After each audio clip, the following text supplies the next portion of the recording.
हाय दोस्तों, नमस्कार, जय हिंद, वंदे मातरम। कैसे आप सभी दोस्तों। जैसा कि हमने आपको पिछले वीडियो में बताया था कि सीपीसीटी की तैयारी के लिए हमने वीडियो आपके लिए लाया है और पिछले जो 2 वीडियो हमने अपलोड किया है उसमें आप लोगों का बहुत सारा ढेर सारा प्यार मिला, सपोर्ट मिला, इसलिए हमने आपके लिए ये एक और तीसरी वीडियो लाया है। और इस वीडियो में भी मोस्ट इम्पोर्टेंट एमसीक्यू हैं जो कि एग्ज़ाम के पॉइंट ऑफ व्यू से बहुत ही अच्छे हैं। तो चलिए देरी ना करते हुए हम शुरू करते हैं। और अगर आप हमारी पिछली वीडियो नहीं देखे हैं तो उन दोनों वीडियो की जो लिंक है इस वीडियो के डिस्क्रिप्शन में आपको मिल जाएगी, आप यहां से भी देख सकते हैं। तो चलिए शुरू करते हैं। जैसा कि आप स्क्रीन में पहला क्वेश्चन देख रहे हैं, शिफ्ट को दबाए रहने से सिस्टम, जो शिफ्ट बटन होता है कीबोर्ड में उसको दबाए रहने से सिस्टम। अब सिस्टम के बाद आगे कुछ लाइन लिखी हुई है, तो ऐसी कौन सी लाइन है जो कि इसको पूरा करती है? ठीक है, तो यहाँ पे ऑप्शन दिया गया है, में बैकअप बन जाएगा, बूट सेफ मोड में चला जाएगा, फॉन्ट डायलॉग बॉक्स खुल जाएगा या खुला हुआ विंडो बंद हो जाएगा। अब देखिए शिफ्ट को दबाए रहने से क्या होगा, ठीक है। तो इसका राइट आंसर आपके हिसाब से क्या होगा? अगर आपको पता है तो प्लीज़ कमेंट करिएगा, नहीं पता तो देख लीजिए। इसका राइट आंसर हो जाएगा option number B, boot safe mode में चला जाएगा।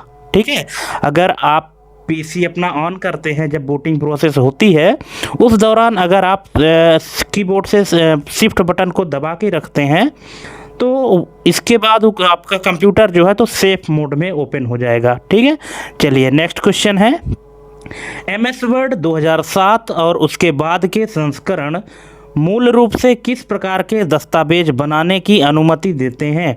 अब यहाँ पे दोस्तों हमने आपको पहले भी बताया है और आज भी बता रहे हैं कि क्वेश्चन हम बाइलिंगुअल रखे हुए हैं, हिंदी और इंग्लिश दोनों में। आपको जिस भी भाषा में आसान लगे समझने में आप उस भाषा में समझ सकते हैं। क्योंकि हम यहाँ पे हिंदी में भी बनाए हैं तो हम आपको हिंदी में पढ़कर समझाएंगे, आप अपने हिसाब से जो आपको लैंग्वेज सही लगे आप उसमें समझ सकते हैं। ठीक है, तो चलिए यहाँ पे जो बताया है कि एमएस वर्ड 2007 जो है तो उसके बाद एमएस वर्ड 2007 और उसके बाद वाले जितने भी वर्जन हैं तो उनमें जो हम डॉक्यूमेंट क्रिएट करते हैं तो इसका जो एक्सटेंशन नेम पूछा है ना, कि बाय डिफ़ॉल्ट उस डॉक्यूमेंट का जो एक्सटेंशन नेम होता है वो क्या होता है? तो यहाँ पे इसका राइट आंसर हो जाएगा ऑप्शन नंबर बी, .docx। ठीक है, अगर हम 2007 से पहले वाले वर्जन में बात करें, अगर 2003 की बात करें तो वहाँ पे जो डॉक्यूमेंट का एक्सटेंशन नेम होता था वो .doc होता था। लेकिन 2007 से लेकर के और उसके आगे के जितने भी वर्जन हैं उन सभी के डॉक्यूमेंट का जो एक्सटेंशन नेम होता है वो .docx होता है। ठीक है, एक्सटेंशन नेम क्या होता है? फाइल नेम के जस्ट बाद जो डॉट लगाने के बाद जो टेक्स्ट लिखा होता है उसी को एक्सटेंशन नेम कहते हैं। जैसे एक्सेल के लिए .xlsx होता है, पावर पॉइंट के लिए .pptx होता है, टेक्स्ट फाइल के लिए .txt होता है, जेपीजी जो होता है तो इमेज टाइप की जो फाइल होती है उनके लिए होता है। इन्हीं एक्सटेंशन नेम से सभी कैटेगरी की फाइल जो है तो उसका पता चलता है कि ये किस कैटेगरी की फ़ाइल है। अगर कोई पीडीएफ की फ़ाइल है तो उसका फाइल का नेम तो लिखा ही रहेगा, फाइल नेम के बाद डॉट लगा रहेगा और डॉट के बाद पीडीएफ अगर लिखा है तो वो फाइल पीडीएफ होगी। ठीक है, तो चलिए इन बातों को आपको ध्यान रखना है क्योंकि एग्ज़ाम में किस तरह से आपसे क्वेश्चन पूछ दे ये आप कोई नहीं जानते हैं। ठीक है, इसलिए आप हर चीज़ से वाकिफ़ रहें। नेक्स्ट क्वेश्चन है, एक्सेल 2007 और उसके बाद की एक विशिष्ट वर्कशीट में कुल कितने कॉलम होते हैं? ठीक है, यहाँ पे एक्सेल 2007 से लेकर के और उसके आगे तक के जो एक्सेल की वर्कशीट होती है तो एक वर्कशीट में कितने कॉलम होते हैं? अभी अगर आपको इसका आंसर पता है तो कमेंट करिएगा, नहीं पता तो देख लीजिए। इसका राइट आंसर हो जाएगा ऑप्शन नंबर सी, 16,384। ठीक है, कॉलम की जो संख्या होती है 2007 वर्जन के जो एमएस एक्सेल हैं या उससे ऊपर के जितने भी वर्जन के एक्सेल हैं उनमें कॉलम की संख्या 16,384 होती है। ठीक है, और रो की संख्या कितनी होती है। अगर आपको पता है तो प्लीज़ कमेंट करिएगा, और नहीं पता है तो भी कमेंट करिएगा, तो हम आपको बताएंगे। आपको एक चीज़ और बता दें कि हम अगर एक्सेल 2003 की बात करें तो उसमें जो है तो 65,536 वहाँ पे रो होती थी और 256 कॉलम हुआ करते थे। लेकिन 2007 वर्जन से लेकर के और उसके ऊपर तक के वर्जन में जो कॉलम की संख्या है वो 16,384 है। रो की संख्या आपको कमेंट करना है, ठीक है। और अगर नहीं पता तो भी कमेंट करिएगा, पूछ लीजिएगा, मैं आपको बता दूंगा। नेक्स्ट है, डेस्कटॉप पर दिखते छोटे चित्र क्या कहलाते हैं। दोस्तों आप ये मत सोचिएगा कि हम अपने वीडियो में ज़्यादा टाइम ले रहे हैं, क्योंकि हम जो भी आपको बता रहे हैं कुछ ना कुछ एडिशनल जानकारी ही दे रहे हैं, इसलिए आप वीडियो में अंत तक बने रहिएगा, क्योंकि हर चीज़ें ज़रूरी है। ज़रूरी नहीं कि हम जो यहाँ पे आपको क्वेश्चन करा दें वही बस आए, कोई भी क्वेश्चन आ सकता है। हम जो एडिशनल जानकारी देते हैं वो भी आ सकता है, इसीलिए आपको जानना ज़रूरी है, ठीक है। चलिए, तो और आपको वीडियो में कंटिन्यू बने रहना है, आपको जो है तो स्किप करके नहीं देखना है। तो यहाँ पे पूछ रहा है कि डेस्कटॉप पर दिखते छोटे चित्र क्या कहलाते हैं, ठीक है। The small pictorial representation of objects seen on the desktop are known as, मतलब आपके स्क्रीन डेस्कटॉप में जो छोटे छोटे चित्र दिखते हैं उनको क्या कहते हैं, बिल्कुल उनको कहते हैं आइकन। ऑप्शन नंबर ए इसका करेक्ट आंसर हो जाएगा। नेक्स्ट है, किसी फाइल से जानकारी या किसी डेस्क से फाइल को हटा दिया जाए तो उसे क्या कहते हैं। तो जाहिर सी बात है उसको क्या कहेंगे, डिलीट कहेंगे। ऑप्शन नंबर सी इसका करेक्ट आंसर हो जाएगा। नेक्स्ट है, डेस्कटॉप के कंटेंट को रिफ्रेश करने के लिए किस की का प्रयोग किया जाता है। यहाँ पे फंक्शन की बात कर रहे हैं कि ऐसी कौन सी फंक्शन की है जिसके माध्यम से रिफ्रेश किया जाता है। तो इसका राइट आंसर हो जाएगा ऑप्शन नंबर सी, F5। F5 जो फंक्शन की होती हैं, कीबोर्ड में टोटल आपके 12 फंक्शन की होती हैं, F1 से लेकर F12 तक, जिनमें से हर एक फंक्शन की का अलग अलग काम होता है, लेकिन F5 का जो काम है वो रिफ्रेश करने के लिए होता है। नेक्स्ट है, जब आप किसी दस्तावेज में सामग्री को बदलते या संशोधित करते हैं तो आप क्या करते हैं, ठीक है। अब यहाँ पे पूछ रहा है, what do you do when you make changes to a document. जब आप किसी डॉक्यूमेंट में कोई संशोधन करते हैं, कोई बदलाव करते हैं, तो आप वास्तव में क्या कर रहे होते हैं। तो आप क्या करते हैं, एडिट करते हैं। ऑप्शन नंबर बी इसका करेक्ट आंसर हो जाएगा। नेक्स्ट है, पावर पॉइंट में हेडर और फुटर बटन इंसर्ट टैब के किस ग्रुप में होते हैं, ठीक है। दोस्तों ये क्वेश्चन ऐसे हैं ना जो कि CPCT एग्ज़ाम के लिए बहुत ही मोस्ट इम्पोर्टेंट क्वेश्चन है। ऐसे ही क्वेश्चन एग्ज़ाम में पूछे जाते हैं जो कि प्रैक्टिकल बेस होते हैं। अब ये ऐसे क्वेश्चन हैं, अगर आपने प्रैक्टिकल नहीं किया है तो आप थोड़ा सा कंफ्यूज हो सकते हैं, आप गलत कर सकते हैं, ठीक है। इसीलिए CPCT के एग्ज़ाम के लिए दोस्तों जितना ज़्यादा आप प्रैक्टिकल किए हों उतना ही आपके लिए फ़ायदेमंद होगा। तो यहाँ पे जो पूछा है कि पावर पॉइंट में हेडर और फुटर बटन इंसर्ट टैब के किस ग्रुप में होते हैं, ठीक है। तो टैब आपको पता है कि होम, इंसर्ट, पेज लेआउट और एनिमेशन, ट्रांजिशन, इस तरह के टैब होते हैं। तो यहाँ पे बताया है कि जो पावर पॉइंट में हेडर फुटर होता है वो इंसर्ट टैब में होता है, लेकिन इंसर्ट टैब के किस ग्रुप में होता है, तो ये होता है दोस्तों टेक्स्ट ग्रुप में। ऑप्शन नंबर सी इसका करेक्ट आंसर हो जाएगा। नेक्स्ट है, स्लाइड प्रस्तुति की एक प्रारूपी स्लाइड में निम्न में से क्या शामिल नहीं होता है।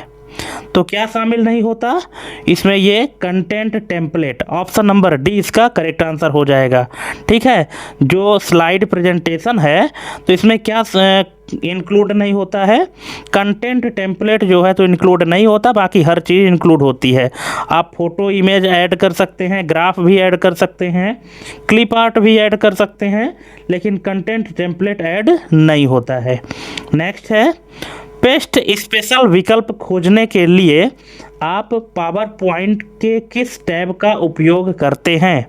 देखिए, दो चीज़ होता है, एक पेस्ट होता है नॉर्मल पेस्ट और एक पेस्ट स्पेशल होता है। अगर आपने यूज किया होगा तो आपको पता होगा, नहीं पता होगा तो कमेंट करिएगा, तो हम आपको एक्सप्लेन करेंगे कि पेस्ट स्पेशल क्या होता है। ठीक है, तो पेस्ट स्पेशल विकल्प खोजने के लिए आप पावर पॉइंट के किस टैब का उपयोग करते हैं, तो हम करते हैं दोस्तों option number C, home tab का, है ना। क्योंकि जहाँ पे पेस्ट का ऑप्शन रहता है उसी में अगर आप ड्रॉप डाउन बटन में क्लिक करेंगे तो आपको पेस्ट स्पेशल का ऑप्शन मिल जाएगा। नेक्स्ट है, कौन सा इंटरफेस आपको कहीं से भी ईमेल भेजने की व्यवस्था प्रदान करता है, तो ये है दोस्तों option number C, web mail interface. Web mail interface एक ऐसी व्यवस्था है जो कहीं से भी ईमेल भेजने की सुविधा देता है। नेक्स्ट है, किसी फाइल को दूसरे कंप्यूटर से अपने कंप्यूटर में स्थानांतरित करने की प्रक्रिया क्या कहलाती है, तो क्या है ये, ऑप्शन है अपलोडिंग, एक्सेसिंग, अपग्रेडिंग या डाउनलोडिंग। तो क्या है इसका राइट आंसर, इसका राइट आंसर हो जाएगा ऑप्शन नंबर डी, डाउनलोडिंग, है ना। जब आप कोई चीज़ डाउनलोड करते हैं, मतलब डाउनलोड का मतलब क्या होता है कि किसी दूसरे कंप्यूटर से अपने कंप्यूटर में हम ट्रांसफ़र कर रहे होते हैं। ठीक है, जैसे आप इंटरनेट से कोई भी चीज़ जब डाउनलोड करते हैं तो क्या करते हैं, क्योंकि वो डेटा कहीं ना कहीं की सर्वर में रखा होता है, और सर्वर क्या है, एक कंप्यूटर ही तो है जो हाई कॉन्फ़िगरेशन का होता है, और उस कंप्यूटर से आप अपने कंप्यूटर में अगर आप लाना चाहते हैं तो आपको क्या करना पड़ेगा, डाउनलोड करना पड़ेगा। ठीक है, चलिए नेक्स्ट है, कौन सी तकनीक यूजर को ऑनलाइन साइट पर फाइल अपलोड करने और कहीं से भी एडिट करने की अनुमति देती है, तो ये है दोस्तों वेब होस्टेड तकनीकी। ऑप्शन नंबर सी इसका करेक्ट आंसर हो जाएगा। जो वेब होस्टेड टेक्नोलॉजी है उसके माध्यम से आप क्या करते हैं कि आप अपने फाइल को अपलोड करते हैं और कहीं भी किसी भी जगह पे आप उसको एडिट कर सकते हैं। ज़रूरी नहीं कि आप अपने पीसी में ही उसको एडिट कर सकते हैं, किसी के भी पीसी में आप लॉगिन करके और अपने फाइल को एडिट कर सकते हैं। नेक्स्ट है, निम्न में से कौन सा इंटरनेट पर व्यक्तिगत संचार का माध्यम नहीं है, which of these is not a means of personal communication on the internet, है ना। तो जो कम्युनिकेशन का, पर्सनल कम्युनिकेशन का माध्यम नहीं है वो कौन सा नहीं है, यहाँ पे ऑप्शन है चैट, ईमेल, इंस्टा नोट्स और इंस्टेंट मैसेजिंग। तो कौन सा है जो कि पर्सनल कम्युनिकेशन का माध्यम नहीं है, तो ये है दोस्तों insta notes, option number C. बाकी सभी हैं, चैट है, ईमेल है, इंस्टेंट मैसेजिंग है, लेकिन इंस्टा नोट्स नहीं है। नेक्स्ट है, कौन से विशेष यूटिलिटी प्रोग्राम इंटरनेट के उपयोग को सुरक्षित और सुगम बनाते हैं, तो ये बनाते हैं web utilities. Option number B इसका करेक्ट आंसर हो जाएगा। नेक्स्ट है, वेबसाइट देखने के लिए प्रयोग किए जाने वाले सॉफ्टवेयर को क्या कहते हैं, तो इसको कहते हैं ब्राउज़र, क्योंकि हम ब्राउज़र के माध्यम से ही नेट सर्फिंग करते हैं। कोई भी वेबसाइट ओपन करना होता है तो उसके लिए हमको किसकी ज़रूरत पड़ती है, ब्राउज़र की ज़रूरत पड़ती है। नेक्स्ट है, संगठन के इंट्रानेट के बाहर से नियंत्रित एक्सेस प्रदान करने वाला नेटवर्क क्या कहलाता है, तो ये कहलाता है एक्स्ट्रानेट, ऑप्शन नंबर सी। ठीक है, एक्स्ट्रानेट कहलाता है जो इंट्रानेट के बाहर से नियंत्रित एक्सेस प्रदान करने का नेटवर्क होता है, उसको एक्स्ट्रानेट कहते हैं। नेक्स्ट है, वेब पेज प्रदर्शित करते समय एप्लीकेशन लेयर किस प्रोटोकॉल का प्रयोग करती है, HTTP, SMTP, FTP या POP3। अब ये जो प्रोटोकॉल दिए गए हैं इनमें से किस प्रोटोकॉल का यूज करती है एप्लीकेशन लेयर, तो ये है दोस्तों HTTP। आपने देखा भी होगा कि जैसे ही आप कोई URL टाइप करते हैं, जैसे आप मान लीजिए लिखना है www.google.com, लेकिन www के पहले 2 फॉरवर्ड स्लैश लगे रहते हैं और उसके पहले एक से कॉलन साइन, और कॉलन साइन के पहले HTTP लिखा रहता है। ये HTTP क्या होता है, हाइपर टेक्स्ट ट्रांसफ़र प्रोटोकॉल होता है। ठीक है, तो ये एक प्रोटोकॉल है जो कि वेब पेज प्रदर्शित करता है।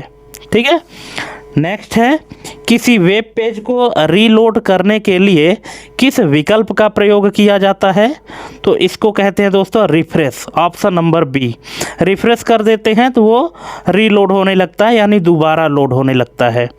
नेक्स्ट है, किसी पसंदीदा वेबसाइट को बार बार टाइप करने से बचने के लिए उसे क्या करना चाहिए?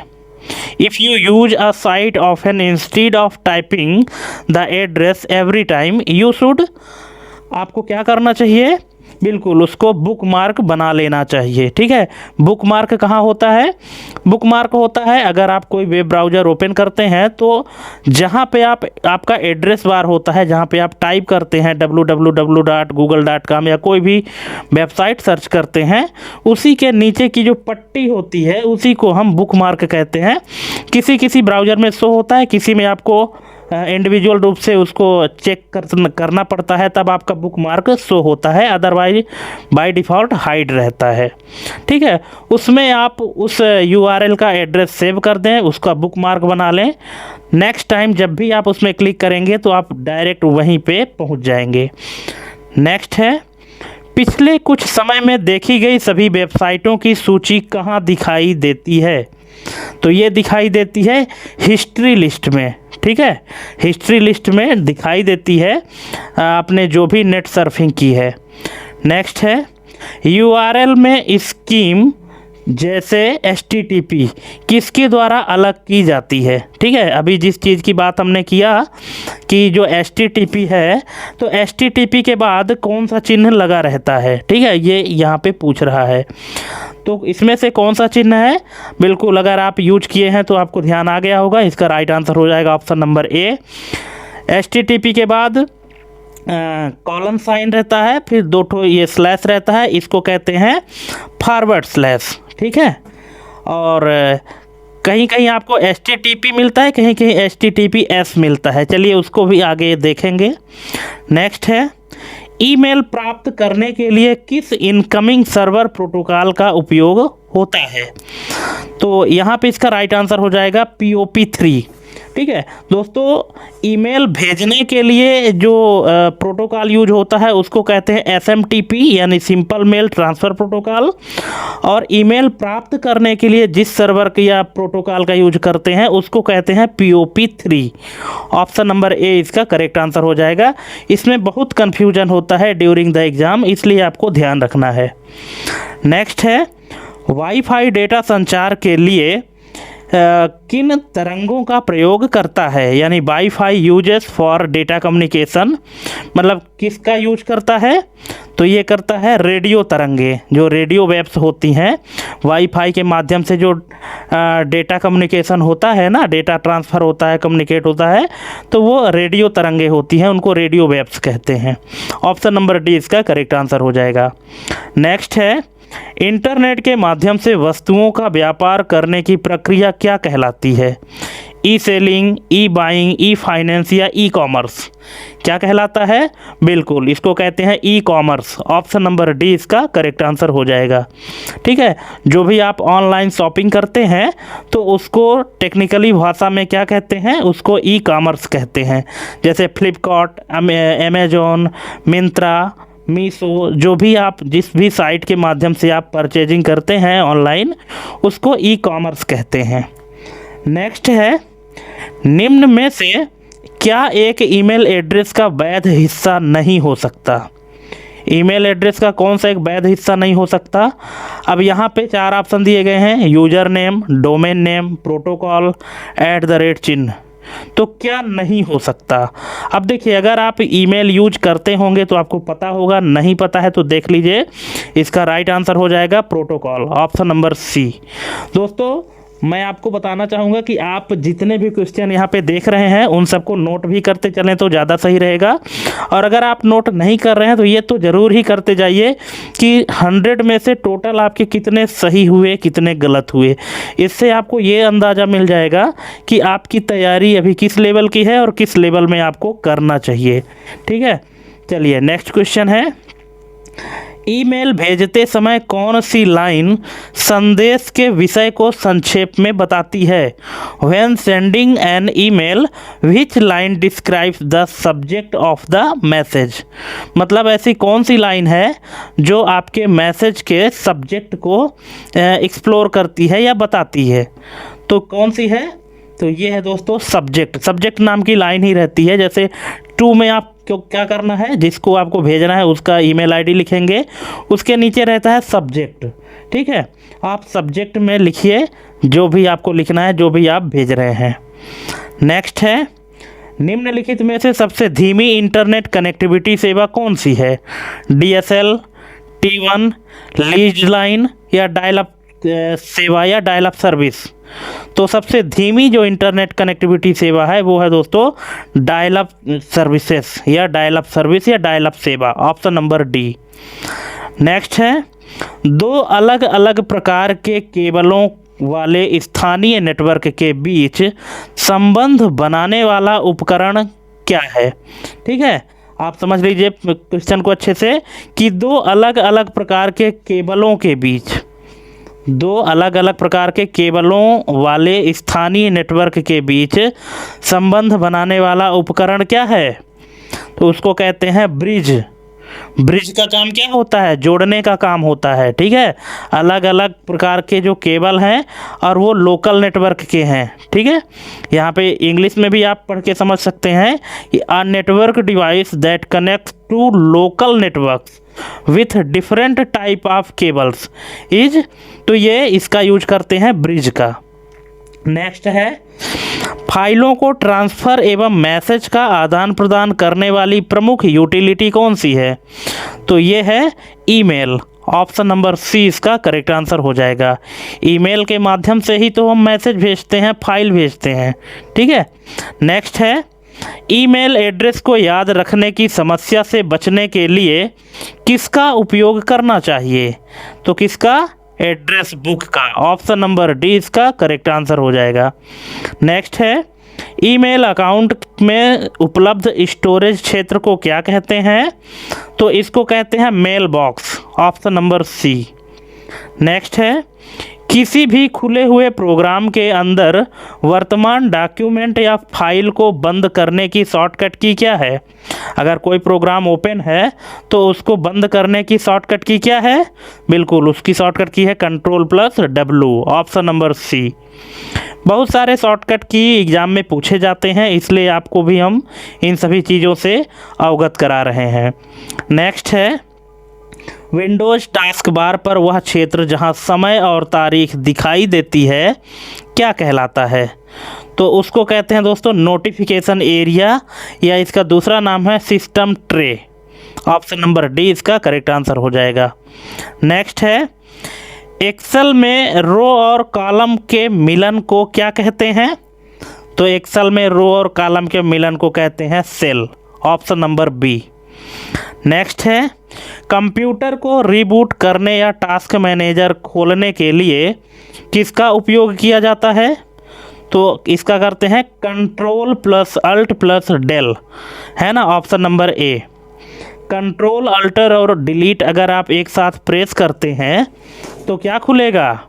ये खुलेगा टास्क मैनेजर, ऑप्शन नंबर ए इसका करेक्ट आंसर हो जाएगा। नेक्स्ट, वर्तमान में सक्रिय किसी भी प्रोग्राम या विंडो को पूरी तरह बंद करने के लिए क्या दबाते हैं? तो इसके लिए दबाते हैं Alt F4, option number A. Next, MS Excel में चार्ट विजार्ड का उपयोग करके हम क्या बदल सकते हैं? तो हम बदल सकते हैं डेटा को चार्ट में, ऑप्शन नंबर ए। डेटा को किस में बदल सकते हैं? चार्ट में बदल सकते हैं। चार्ट विजार्ड का यूज करके हम क्या करते हैं, हमारे पास जो भी डेटा टेबुलर फॉर्म में होता है उसको हम ग्राफिकल फॉर्म में या पिक्चोरियल फॉर्म में कन्वर्ट कर सकते हैं। ठीक है, नेक्स्ट है, कीबोर्ड की कौन सी शॉर्टकट कमांड डॉक्यूमेंट को प्रिंट करने के काम आती है? या सीधा पूछ रहा है कि प्रिंट करने की शॉर्टकट की क्या है? तो ये सबको पता है Ctrl+P, option number A. Next है, एक्सेल में किसी भी फार्मूला को शुरू करने के लिए किस चिन्ह का प्रयोग होता है? किसका होता है? Parenthesis, at symbol, equal sign या हैश सिंबल। तो किसी भी फार्मूला को लिखने के लिए इक्वल सिंबल का यूज होता है, बराबर का निशान। ऑप्शन नंबर सी इसका करेक्ट आंसर हो जाएगा। नेक्स्ट है, डेटाबेस में इमेज को स्टोर करने के लिए किस डेटा टाइप का उपयोग होता है? तो इसका होता है दोस्तों OLE। ऑप्शन नंबर ए इसका करेक्ट आंसर हो जाएगा। दोस्तों OLE का फुल फॉर्म क्या होता है? Object linking and embedding. Option number ए इसका करेक्ट आंसर हो जाएगा। और कभी कभी OLE का फुल फॉर्म पूछ देता है एग्जाम में, तो ये भी आपको ध्यान रखना है, object linking and embedding. Next है, रिसाइकल बिन का सबसे बड़ा लाभ क्या है? तो इसका सबसे बड़ा लाभ है कि हम हटाई गई फाइलों को वापस पा सकते हैं।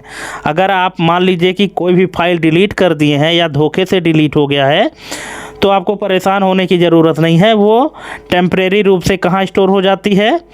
वो जाती है आपके रिसाइकल बिन में। और अगर आप वहाँ से प्राप्त करना चाहें तो आप फिर से उसको रीस्टोर कर देंगे, तो फाइल जहाँ से डिलीट हुई थी वहीं वापस आ जाएगी। ऑप्शन नंबर ए इसका करेक्ट आंसर हो जाएगा। नेक्स्ट है, किसी सामग्री को कट, कॉपी और पेस्ट करने के लिए किस मेनू का चयन किया जाता है? तो कट, कॉपी, पेस्ट करने के लिए हम एडिट मेनू का यूज करते हैं। Option number C. नेक्स्ट, निम्न में से कौन सा एक पुराना और लोकप्रिय वेब ब्राउज़र है? तो ये दोस्तों internet explorer. Option number D इसका करेक्ट आंसर हो जाएगा। नेक्स्ट, एक सामान्य मोबाइल SMS, जिसका SMS का फुल फॉर्म है शॉर्ट मैसेज सर्विस, में क्या नहीं भेजा जा सकता? तो SMS में हम क्या नहीं भेज सकते? तो वीडियो नहीं भेज सकते, ऑप्शन नंबर डी।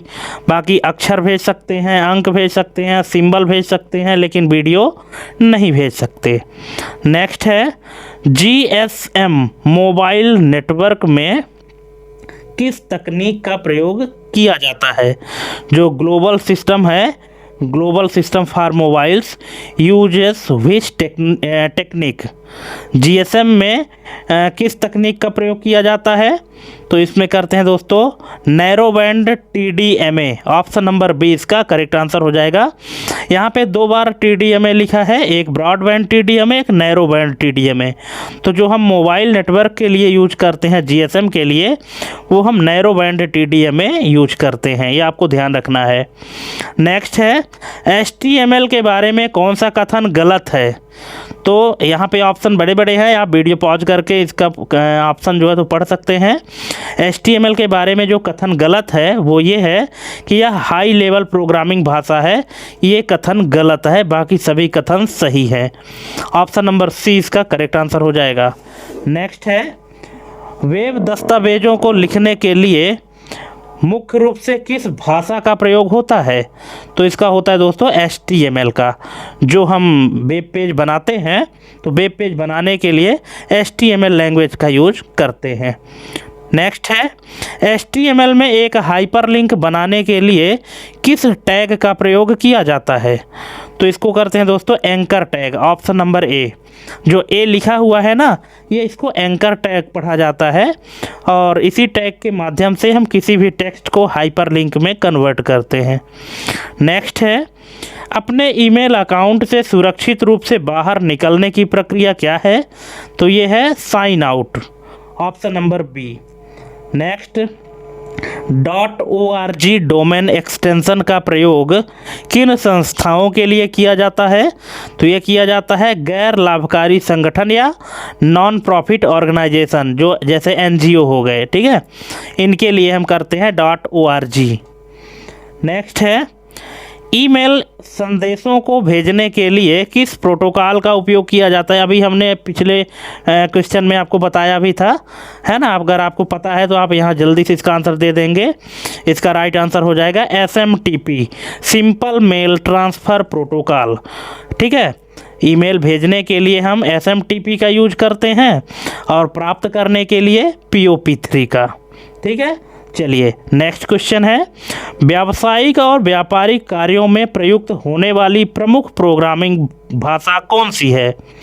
बेसिक है, कोबोल है, फोर्ट्रान है, पास्कल है, कौन सी है? तो ये है दोस्तों कोबोल। ऑप्शन नंबर बी इसका करेक्ट आंसर हो जाएगा। नेक्स्ट है, इंटरनेट पर डेटा पैकेट्स को गंतव्य कंप्यूटर के पते तक पहुंचाने की जिम्मेदारी किसकी है? तो ये होती है आईपी की। आईपी मतलब internet protocol. Option number B इसका करेक्ट आंसर हो जाएगा। नेक्स्ट है, यहाँ पे एक आईपी एड्रेस दिया गया है 172.16.254.1। निम्न में से किसका एक उदाहरण है? तो ये है आईपी एड्रेस का, हमने पहले ही बता दिया, option number B. Next, computer सिग्नलों को टेलीफोन लाइन पर भेजने के लिए किस उपकरण का उपयोग होता है? तो इसका होता है मॉडेम का, ऑप्शन नंबर सी। जो मॉड्यूलेटर और डीमॉड्यूलेटर होता है, मॉड्यूलेटर और डीमॉड्यूलेटर को ही शॉर्ट में मॉडेम कहा जाता है। और मॉडेम का यूज किस लिए किया जाता है? कंप्यूटर सिग्नलों को टेलीफोन लाइन पर भेजने के लिए। नेक्स्ट है, वह कौन सा दस्तावेज है जो सॉफ्टवेयर चलाने के निर्देश देता है? तो ये है user, option number D. User manual जो होता है, जो किसी जैसे कोई नया सॉफ्टवेयर है ना, तो उसको कैसे ऑन करना है, कैसे उसमें काम करना है, ये सारी जानकारी एक बुक में लिखी रहती है, उसको यूजर मैनुअल कहा जाता है। ऑप्शन नंबर डी इसका करेक्ट आंसर हो जाएगा। नेक्स्ट है, राउटर के बारे में निम्न में से कौन सा कथन गलत है? अब देखिए, कथन बड़े बड़े लिखे हुए हैं, आप वीडियो पॉज करके पढ़ लीजिए। अगर आपको लगता है कि कौन सा सही है तो आप कमेंट करिएगा, नहीं पता तो देख लीजिए। इसका राइट आंसर हो जाएगा ऑप्शन नंबर डी। यह केवल फिजिकल एड्रेस का उपयोग करता है, यह कथन गलत है। राउटर जो है तो सिर्फ फिजिकल एड्रेस या मैक एड्रेस का ही यूज नहीं करता है, और भी उसके जो एड्रेस हैं उनका भी यूज करता है। जैसे आईपी एड्रेस हो गया, सबनेट मास्क हो गया, इनका भी यूज करता है, सिर्फ मैक एड्रेस का यूज नहीं करता। नेक्स्ट है, दो अलग अलग प्रकार के नेटवर्कों को जोड़ने वाली डिवाइस क्या कहलाती है? दो अलग अलग प्रकार के नेटवर्कों को जोड़ने वाली डिवाइस क्या कहलाती है? बिल्कुल, इसको कहते हैं गेटवे। ऑप्शन नंबर सी इसका करेक्ट आंसर हो जाएगा। यहाँ पे हो सकता है कुछ लोग ब्रिज को सोच रहे थे, लेकिन ब्रिज नहीं है। यहाँ पे अब नेटवर्क जोड़ने की बात हो रही है। अलग अलग प्रकार के जो नेटवर्क हैं, अलग अलग प्रकार के केबल नहीं हैं, अलग अलग प्रकार के नेटवर्क हैं। अगर केबल की बात होती तब ब्रिज यूज होता, लेकिन अगर नेटवर्क की बात हो रही है कि दो अलग अलग प्रकार के नेटवर्क को जोड़ना है, तो उसके लिए फिर आपको गेटवे यूज करना पड़ता है। ठीक है, चलिए नेक्स्ट है, अवांछित या जंक मेल को और किस नाम से जाना जाता है? तो इसको कहते हैं दोस्तों spam. Option number A. Next, वे संदेश जो किसी वेबसाइट पर यूजर की गतिविधियों को ट्रैक करते हैं क्या कहलाते हैं? तो इनको कहते हैं कुकीज। ऑप्शन नंबर सी इसका करेक्ट आंसर हो जाएगा। नेक्स्ट है, ईमेल के साथ भेजी गई कोई अलग फाइल क्या कहलाती है? ईमेल के साथ भेजी गई कोई अलग फाइल जैसे फ़ोटो या डॉक्यूमेंट है, तो उसको क्या कहते हैं? तो उसको कहते हैं अटैचमेंट। Option number B. जब आप ईमेल के माध्यम से किसी को कोई फ़ोटो भेजते हैं, कोई डॉक्यूमेंट भेजते हैं, तो क्या करते हैं? उसको हम अटैच करते हैं। ठीक है, तो उसको अटैचमेंट कहा जाता है। नेक्स्ट है, नेटवर्क इंटरफेस कार्ड, जिसको शॉर्ट में एनआईसी कहते हैं। एनआईसी का अद्वितीय फिजिकल पता क्या होता है? The unique physical address assigned to each NIC card is, उसको कहते हैं MAC address. Option number B. Next है, वह उपकरण जो दो या दो से अधिक पैकेट स्विच नेटवर्कों के बीच कनेक्शन संभालता है, उसको क्या कहते हैं? उसको कहते हैं गेटवे। ठीक है, वह उपकरण जो दो या दो से अधिक पैकेट स्विच नेटवर्कों के बीच कनेक्शन संभालता है। ठीक है, दो अलग अलग नेटवर्क हो गए ना, इनके बीच जो पैकेट स्विच का कनेक्शन संभालता है उसको गेटवे कहते हैं। नेक्स्ट है, लंबी दूरी के संचार में सिग्नलों को बढ़ाने और बहाल करने वाला उपकरण कौन सा है? तो ये है repeater. Option number C.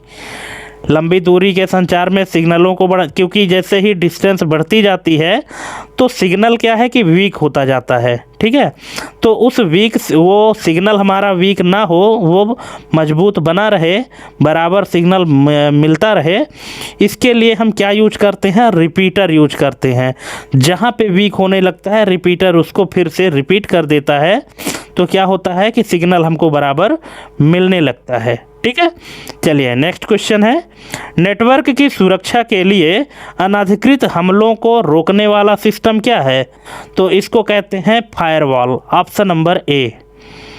Next है, डेटा को सीरियल फॉर्म में भेजने के लिए किस पोर्ट का उपयोग होता है?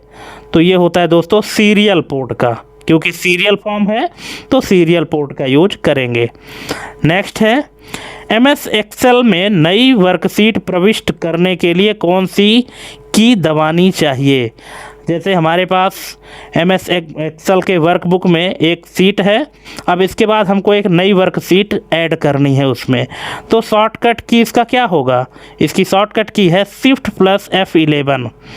शिफ्ट बटन के साथ अगर आपने F11 प्रेस किया है एक्सेल में तो एक नई वर्कशीट ऐड हो जाएगी। नेक्स्ट है, गूगल क्रोम किस श्रेणी का सॉफ्टवेयर है?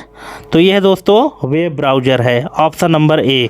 ठीक है, गूगल क्रोम जो है तो वेब ब्राउज़र है और गूगल जो है तो सर्च इंजन है, ये आपको ध्यान रखना है। कभी कभी लोग इसमें कंफ्यूज हो जाते हैं गूगल और गूगल क्रोम में। ठीक है, तो गूगल जो है तो सर्च इंजन है और गूगल क्रोम वेब ब्राउज़र है। नेक्स्ट है, विंडोज़ में दो चल रहे एप्लीकेशन के बीच स्विच करने के लिए किसका प्रयोग होता है? अगर आपके कंप्यूटर में दो एप्लीकेशन ओपन है और उन दोनों के बीच में आपको स्विच करना है, कभी इस एप्लीकेशन में कभी उस एप्लीकेशन में, तो इसके लिए आप कौन सी शॉर्टकट की यूज करेंगे? बिल्कुल इसके लिए हम करेंगे Alt+Tab, ऑप्शन नंबर ए इसका करेक्ट आंसर हो जाएगा। नेक्स्ट है, चयनित टेक्स्ट या फाइल को कट करने की शॉर्टकट की क्या है, या कि सीधा कह सकते हैं कि कट करने की शॉर्टकट की क्या है? तो यह है Ctrl+X, option number A. Next, किसी भी सॉफ्टवेयर में हेल्प विकल्प सक्रिय करने की फंक्शन की कौन सी है? हेल्प के लिए जो फंक्शन की होती है वो होती है F1, option number A. Next है, कंप्यूटर का कौन सा हिस्सा गणितीय गणना और तार्किक तुलना करता है? जो मैथमेटिकल ऑपरेशन होते हैं या मैथमेटिकल कैलकुलेशन होते हैं, लॉजिकल ऑपरेशन होते हैं, इनको कंप्यूटर का कौन सा पार्ट करता है? तो ये करता है दोस्तों ALU, arithmetic logic unit, option number A. Next, एक ही संचार लाइन पर एक साथ कई संकेत भेजने की तकनीक क्या है? इसको कहते हैं मल्टीप्लेक्सिंग, ऑप्शन नंबर सी। एक ही संचार लाइन पर एक साथ कई संकेत भेजने की तकनीक की मल्टीप्लेक्सिंग कहलाती है। नेक्स्ट है, एक इंटरनेट URL में अनिवार्य रूप से क्या होना चाहिए? तो क्या होना चाहिए इसमें अनिवार्य रूप से? अब यहाँ पे 4 ऑप्शन दिए गए हैं, आप ध्यान से पढ़िए तो आपको समझ में आ जाएगा। तो एक URL में अनिवार्य रूप से जो होना चाहिए वो है प्रोटोकॉल और डोमेन नेम, ऑप्शन नंबर ए इसका करेक्ट आंसर हो जाएगा। ठीक है, सबसे पहले तो प्रोटोकॉल होना चाहिए, फिर डोमेन नेम होना चाहिए। ठीक है, तो आपका जो URL है वो काम कर जाएगा। अब प्रोटोकॉल क्या है? जैसे HTTP एक प्रोटोकॉल है, HTTP के बाद आप लोग जो डोमेन नेम लिखते हैं वो आएगा। ठीक है, चलिए नेक्स्ट क्वेश्चन है, ईमेल एड्रेस के बारे में कौन सा नियम अनिवार्य है? अब यहाँ पे आपको ध्यान से पढ़ना है कि ईमेल एड्रेस के लिए कौन सा नियम अनिवार्य है, कि इसमें कभी स्पेस नहीं हो सकता, इसमें ऐड चिन्ह होना चाहिए। अब ये विकल्प ए और बी दोनों सही है, इसमें कम से कम 2 डॉट होने चाहिए, क्या इसमें से अनिवार्य होना चाहिए? तो इसका राइट आंसर हो जाएगा ऑप्शन नंबर सी, विकल्प ए और बी दोनों सही हैं। ठीक है, क्योंकि आपको ध्यान रखना है कि अगर आप ईमेल आईडी बना रहे हैं, ठीक है, तो आपके यूज़र नेम में सबसे पहली बात तो 2 डॉट नहीं होंगे एक साथ। ठीक है, एक साथ 2 डॉट नहीं होंगे। जैसे डॉट डॉट अगर आप कर दें, जैसे मान लीजिए कि रमेश डॉट डॉट कुमार, आप इस तरह से नहीं लिख सकते। हाँ, इस तरह से लिख सकते हैं कि जैसे रमेश डॉट कुमार डॉट वर्मा, इस तरह से चल जाएगा।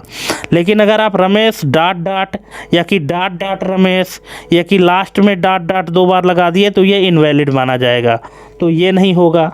ठीक है।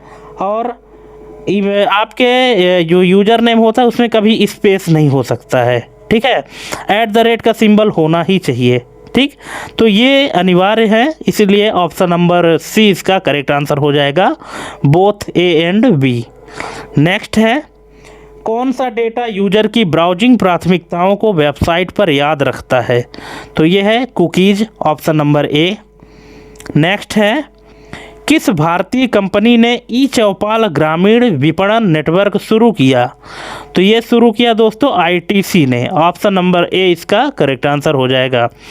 दोस्तों, अगर आपको किसी भी क्वेश्चन में कोई डाउट है, किसी ऑप्शन में कोई डाउट है या कि अगर आपको समझ में नहीं आया है तो आप बेझिझक पूछ सकते हैं हमको कमेंट करके। ठीक है, कमेंट के माध्यम से आप पूछ लीजिएगा। ठीक। नेक्स्ट है, रैम का फुल फॉर्म सबको पता है, random access memory, option number A. Next है, कंप्यूटर का वह कौन सा भाग है जो सभी प्रक्रियाओं को नियंत्रित करता है? तो ये है CPU, option number B, central processing unit, जिसको कंप्यूटर का ब्रेन भी कहा जाता है। नेक्स्ट है, बिजली जाने के बाद किस मेमोरी का डेटा नष्ट हो जाता है? तो ये होता है दोस्तों रैम का। ठीक है, जो टेम्परेरी रूप से स्टोर होता है, और रैम को हम वोलाटाइल मेमोरी भी कहते हैं। नेक्स्ट है, किसी दस्तावेज में पिछले कार्य को वापस लाने के लिए शॉर्टकट की यानी अंडू की शॉर्टकट की क्या है? ये है कंट्रोल के साथ Z, और रीडू की है कंट्रोल के साथ Y। नेक्स्ट, एक बाइट में कुल कितने बिट्स होते हैं? तो दोस्तों, एक बाइट में 8 बिट होते हैं, ऑप्शन नंबर बी इसका करेक्ट आंसर हो जाएगा। नेक्स्ट है, विंडोज़ 10 निम्न में से किसका उदाहरण है? तो विंडोज़ 10 क्या है? विंडोज़ 10 एक ऑपरेटिंग सिस्टम है, ऑपरेटिंग सिस्टम का नाम है। ठीक है, इसलिए विंडोज़ 10 क्या है? एक ऑपरेटिंग सिस्टम है, ऑप्शन नंबर बी इसका करेक्ट आंसर हो जाएगा। नेक्स्ट है, किसी वेबसाइट के पहले या मुख्य पृष्ठ को क्या कहते हैं? तो इसको कहते हैं home page, option number B. Next, HTTPS में S का क्या अर्थ है जो वेबसाइट को सुरक्षित रखता है? अब देखिए, इतने हिंट मिल गई तो आप समझ गए होंगे। तो S का मतलब है सिक्योर। ठीक है, ऑप्शन नंबर बी। नेक्स्ट, लैन का पूर्ण रूप क्या है? लैन का फुल फॉर्म क्या होता है? तो ये होता है दोस्तों local area network, option number A. Next, किसी फाइल का नाम बदलने के लिए कौन सी फंक्शन की प्रयोग होती है? तो ये होती है F2, है ना। किसी फाइल को अगर आपको रीनेम करना है तो उस फाइल को सेलेक्ट करके F2 बटन प्रेस कर दीजिए तो रीनेम के लिए रेडी हो जाएगी। आप उसमें फिर कोई भी नया नाम ऐड कर सकते हैं। नेक्स्ट है, कंप्यूटर में डेटा स्टोर करने की सबसे छोटी इकाई कौन सी है? तो ये है बिट। ठीक है, ऑप्शन नंबर ए। नेक्स्ट, दुनिया में सबसे लोकप्रिय सर्च इंजन गूगल के संस्थापक कौन है? अब बताइए, अगर आपको पता है इसका करेक्ट आंसर कि गूगल के संस्थापक कौन है। ठीक है, आज के समय में जो भी लोग यूज करते हैं, अगर आपको कुछ भी सर्च करना होता है तो आप जल्दी से गूगल खोल लेते हैं, चाहे आपका लैपटॉप हो, चाहे मोबाइल हो, चाहे टैबलेट हो, किसी में भी अगर आपको कोई चीज़ सर्च करनी है तो आप जल्दी से गूगल ओपन करते हैं। गूगल क्या है? एक बहुत ही पॉपुलर सर्च इंजन है। और इसको बनाने वाले कौन है, इसके संस्थापक कौन है? अगर आपको पहले से पता है तो बहुत अच्छी बात है, और नहीं पता तो इसका राइट आंसर देख लीजिए। इसका राइट आंसर है लैरी पेज और Sergey Brin, option number B इसका करेक्ट आंसर हो जाएगा। 2 लोगों ने मिलकर बनाया है। कभी कभी क्या होता है कि एग्ज़ाम में सिर्फ लैरी पेज जी का नाम आता है, तो वहाँ आपको कंफ्यूज नहीं होना है। लैरी पेज अगर है तो वही उस करेक्ट आंसर हो जाएगा। बाकी यहाँ पे लैरी पेज और सर्गेई ब्रिन लिखा है, ये भी सही है। ठीक है, चलिए नेक्स्ट क्वेश्चन है, MS वर्ड में टेक्स्ट को बोल्ड करने की शॉर्टकट की क्या है? यह कंट्रोल+B। नेक्स्ट, PDF का फुल फॉर्म PDF का फुल फॉर्म क्या होता है? Portable document format. Option number ए इसका करेक्ट आंसर हो जाएगा।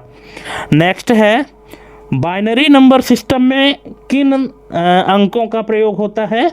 तो ये होता है दोस्तों 0 और 1। Option number A. नेक्स्ट है, कॉपी किए गए डेटा को पेस्ट करने की शॉर्टकट की क्या होती है? यानी पेस्ट करने की शॉर्टकट की क्या है? तो ये है Ctrl+V। Option number B, Ctrl+V के साथ हम पेस्ट करते हैं। नेक्स्ट है, वर्ल्ड वाइड वेब का आविष्कार किसने किया? यानी www जो आप किसी भी वेबसाइट के को सर्च करने में लिखते हैं ना, जैसे आपको गूगल सर्च करना है तो लिखते हैं www.google.com। तो www के आविष्कारक कौन है?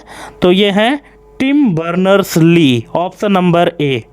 नेक्स्ट, आधुनिक कंप्यूटर विज्ञान का जनक किसे माना जाता है? ठीक है, तो यहाँ पे 4 ऑप्शन दिए गए हैं, Charles Babbage, Alan Turing, John von Neumann, Bill Gates. कौन है? देखिए, कंप्यूटर के जनक तो आपको पता है कि चार्ल्स बेबेज हैं, लेकिन आधुनिक कंप्यूटर विज्ञान के जनक कौन है, किसे माना जाता है? तो आपको बता दें, अगर इस नहीं पता तो इसका करेक्ट आंसर हो जाएगा एलन ट्यूरिंग। एलन ट्यूरिंग को आधुनिक कंप्यूटर विज्ञान का जनक माना जाता है। एग्ज़ाम में ये क्वेश्चन हमेशा पूछा जाता है कंफ्यूज करने के लिए कि आपकी नॉलेज किस लेवल की है, कि क्योंकि कंप्यूटर के जनक तो किसी तरह से आपको याद हो गया कि चार्ल्स बेबेज हैं, लेकिन अगर आधुनिक कंप्यूटर विज्ञान के जनक पूछ दिया तो फिर यहाँ पे थोड़ी सी मुश्किल हो जाती है, गलती करने के चांसेस बढ़ जाते हैं। लेकिन अगर आप हमारे वीडियो के साथ जुड़े हैं तो गलती होने के चांसेस एकदम से कम हो जाएंगे। तो यहाँ पर इसका राइट आंसर हो जाएगा एलन ट्यूरिंग। ठीक है, चलिए नेक्स्ट क्वेश्चन है, कीबोर्ड की किस की को दबाने पर कर्सर लाइन के शुरू में पहुंच जाता है? तो इसका राइट आंसर हो जाएगा होम। ठीक है, अगर आप कीबोर्ड से होम बटन प्रेस करते हैं तो आपका जो कर्सर है तो लाइन के शुरुआत में पहुंच जाएगा। ठीक है, चलिए नेक्स्ट क्वेश्चन है, MS वर्ड में स्पेलिंग चेक करने के लिए कौन सी फंक्शन की दबाते हैं? तो ये दबाते हैं दोस्तों F7। ऑप्शन नंबर बी इसका करेक्ट आंसर हो जाएगा। नेक्स्ट है, निम्न में से कौन सा एक इनपुट डिवाइस नहीं है? तो ये है मॉनिटर। मॉनिटर चूँकि एक आउटपुट डिवाइस है और बाकी सभी इनपुट डिवाइस हैं। नेक्स्ट है और लास्ट है, भारत का पहला सुपर कंप्यूटर कौन सा है? तो ये दोस्तों परम 8000 है ना, परम 8000 इसका नाम है, भारत का पहला सुपर कंप्यूटर। ठीक है, तो इस तरह से हमने आपको टोटल 100 MCQ कंप्लीट करा दिए हैं। थैंक्स फॉर वाचिंग हमारी ये कंप्लीट वीडियो देखने के लिए दोस्तों, और आप हमको कमेंट करके ज़रूर बताइएगा कि हमारी ये वीडियो आपको कैसी लगी। अगर अच्छी लगी हो तो हमारे चैनल को सब्सक्राइब करना ना भूलें और ये वीडियो अपने दोस्तों के बीच में भी शेयर करें। तो आज के लिए बस इतना ही, मिलते हैं अपने अगले वीडियो में एक नई जानकारी के साथ। तब तक के लिए जय हिंद, वंदे मातरम।